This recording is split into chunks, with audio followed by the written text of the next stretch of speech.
And joining us now in our Parliament House studio is the Shadow Minister for Climate Action, Environment and Heritage, Greg Hunt. Greg Hunt, welcome to Lateline.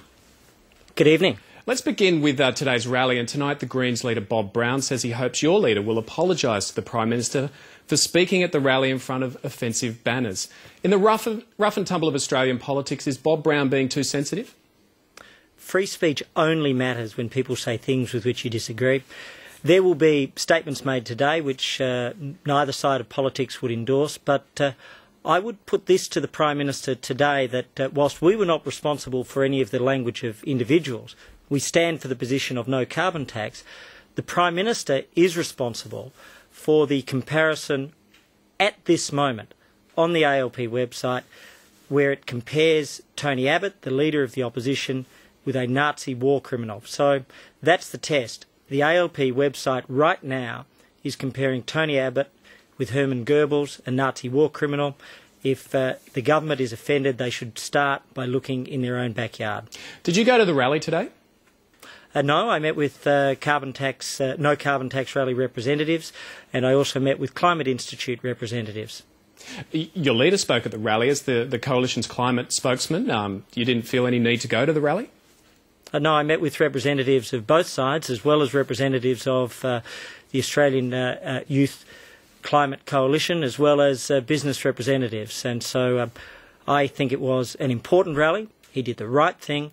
And let me give you an example of one of the people that has been characterised as an extremist, one of the gentlemen I met with today. He was the son of a farmer. He was a teacher for many years. He was a home renovator, a very calm, genuine person who was a little surprised at the attacks by Greg Combet and the Prime Minister on ordinary Australians going about expressing their views. And that's what we're entitled to do in this country. And I hope that the Prime Minister will not attack ordinary Australians and try and take away their right to free speech. Greg Combet said in Parliament today that there were anti-Semitic groups there at the rally, and he criticised the opposition leader for attending. Were you uncomfortable with any of the sentiments expressed at that rally today? Look, there's language that I wouldn't have chosen, as there is on emails that we all receive every day from everybody. But the core message of no carbon tax is absolutely something in which we believe. The core message that there's a better way than a massive increase in electricity prices for mums and dads and pensioners is something we believe. And if the government is sensitive, then they should start by dealing with the comparison between a Nazi war criminal and the leader of the opposition on their own ALP website, and it's up to the Prime Minister as to whether or not that's there in the morning. Let's move on and talk about the Grattan Institute research mentioned in Margot O'Neill's report, and it suggests that the most unproductive and wasteful policies for reducing emissions have been those that offer Commonwealth grants by tender. Isn't that what you're offering under your direct action plan? I don't accept either your characterisation of the report or of our plan. This report is a disaster for the ALP government. The worst programs identified in the report are the home insulation program, the green loans program, an enormous waste of money and an enormous waste of effort. The best program identified in the report, along with energy efficiency, is the New South Wales emissions reduction scheme. That is the very model that we are using as the basis for our approach. So the worst programs are the ones which this government has designed, and you would add to that the idea of a massive electricity and petrol price rise, and the report finds that the best program is the New South Wales approach of providing incentives through a market, which is the very model of what we're doing. OK, so you reject the characterisation of Commonwealth grants by tender being applied to your program, but quoting from your direct action policy document, it says the Coalition, through their emissions reduction fund, will call for tenders for projects that will reduce carbon dioxide emissions. If you fund those who win that tender, isn't that a grant tender scheme? We will set up a market, if you also go to what's in our policy, and we will seek, just as the water market works in Australia, in a highly effective way, and so is that a grant tender scheme or not? It is a market-based mechanism. That's the approach. That's what we do. And I have no doubt that it has worked with the water market, and the very model of the most effective system identified in the Grattan report is the New South Wales scheme, and that's what we've used as our basis, and that scheme that's why it's a much better approach. The New South Wales scheme is a carbon trading scheme, isn't it? Actually, again, that's incorrect. What the New South Wales scheme that's what they call it. They call themselves the world's first carbon trading scheme. It's actually a greenhouse gas abatement scheme. And the way it works, that is different from the government. And really there are two great schemes on offer here, and it's a good question. The government's approach is to tax electricity and petrol, and for families that means $300 of electricity price rises and 6.5 cents per litre in petrol. Our approach, and the New South Wales scheme approach, is to provide incentives through a market of finding the lowest cost incentives to reduce emissions by doing real things, and let me give you examples, such as cleaning up your lawn power station, cleaning up coal mines, capturing carbon in soil or in trees, or through energy efficiency. So they're the two models, taxation versus incentives. You're describing the Direct Action Plan as a market-based mechanism. I think some people might be surprised to hear that, including Malcolm Turnbull, because he consistently says he'd prefer a market-based mechanism to the Coalition's Direct Action Plan. He seems to be making a strong distinction between your policy and a market-based mechanism. When we announced this policy, we made it clear it was a market-based mechanism. It is a market-based mechanism. It is modelled on, based on, the most effective system identified in the Grattan report, which is the New South Wales approach. And how did we know this? Because we worked with the very people who designed the most effective system identified in this report. And it's very simple to understand.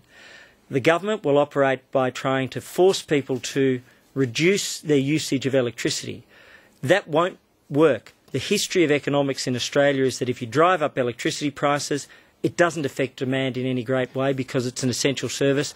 We'll provide incentives which can find the lowest cost way to reduce emissions, just as it's done in New South Wales. I want to move on and talk about your soil carbon plan because it's a major part of your Direct Action Plan. In fact, 60% of the reductions in your plan are due to come from soil carbon. Now, the CSIRO wrote a report about this, and they concluded a general lack of research in this area is currently preventing a more quantitative assessment.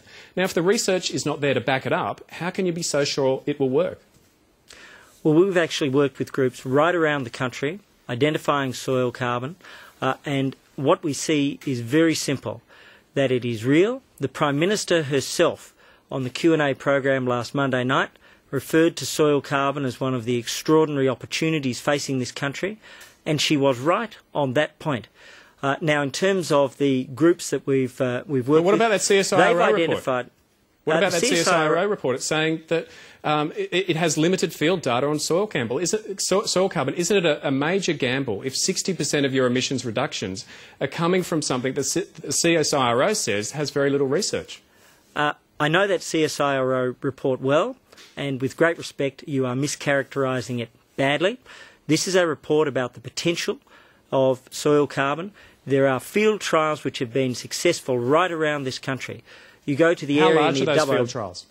Well, the Dubbo area has been running field trials for over 20 years. They have detailed records over how of many the way hectares? in which soil carbon, it covers tens of thousands of hectares. And it is important not to misrepresent what's happening right now.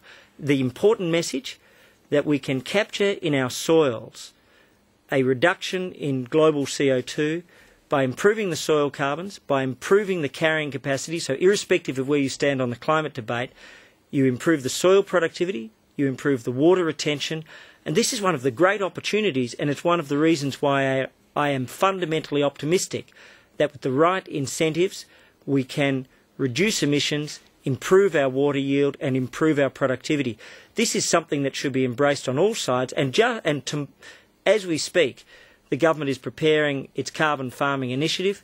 We support that approach because it's about using soil carbons, it's about capturing carbon in trees and in mallee and in mulga and doing real things to reduce emissions. How much land across the country will be needed to be turned over to carbon soil to meet your emissions targets?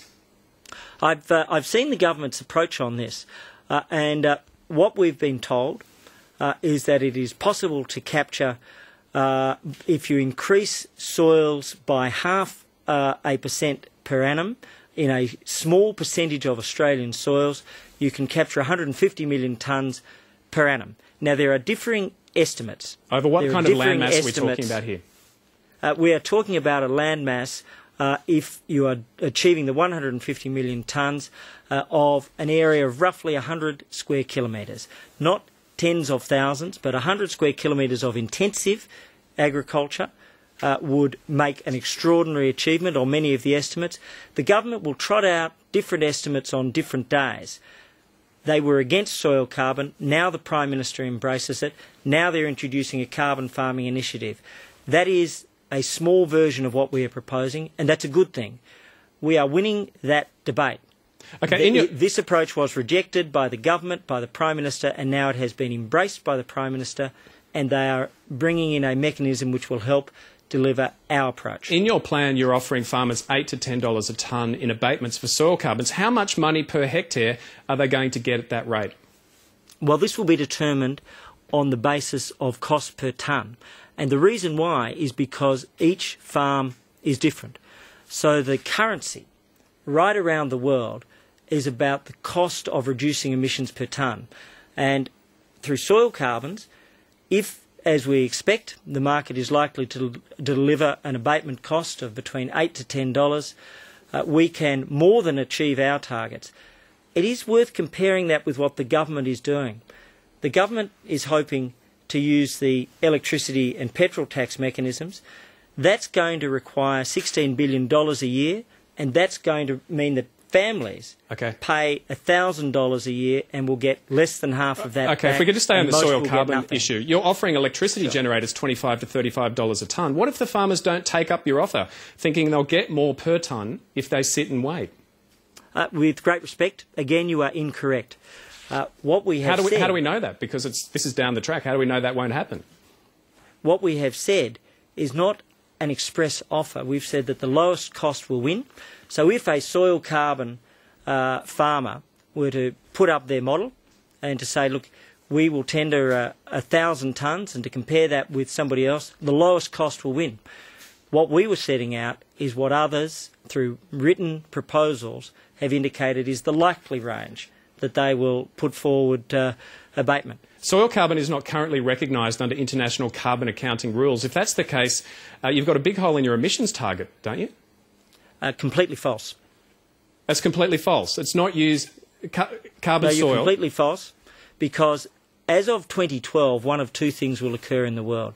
Either a new international agreement will be struck, which will include soil carbon, that's currently under negotiation with the United States and Australia engaged, or there will be no international agreement, in which case nations will be able to pledge their own figures, and soil carbon would also be admissible. Under either of those scenarios, soil carbon will be on the table. I should also refer to the fact that the Prime Minister herself embraced this mechanism last week. And the reason why is she knows it's going to be part of the international system. Greg Hunt, just finally, a few weeks ago, Malcolm Turnbull was asked on Q&A if there were any economists who thought your direct action plan was more cost-effective than an ETS or a carbon tax. He couldn't cite any economists. Can you? I can. Let me start at the top. Let me start at the global level, where the Nobel laureates of Thomas Schelling, of Vernon Smith, of Finn Kydland, all of whom believe in climate change, demand action, were asked to rank the most effective mechanisms. They put a carbon tax at the bottom of the 15 different approaches, because driving electricity prices But they didn't compare it to your policy. They wrote that paper in 2009. I've read that paper. They wrote it in 2009 before you released your direct action policy. And they put in their top two incentives for technology, incentives for direct action. Now, in terms of our Australian approach, let's start with the former Reserve Bank board member, Dick Warburton. Let's go on to John White. Let's go on to people such as Exigency Consulting. There are many people out there, and as I'm not sure that they've all compared it with your sector, direct action policy, though.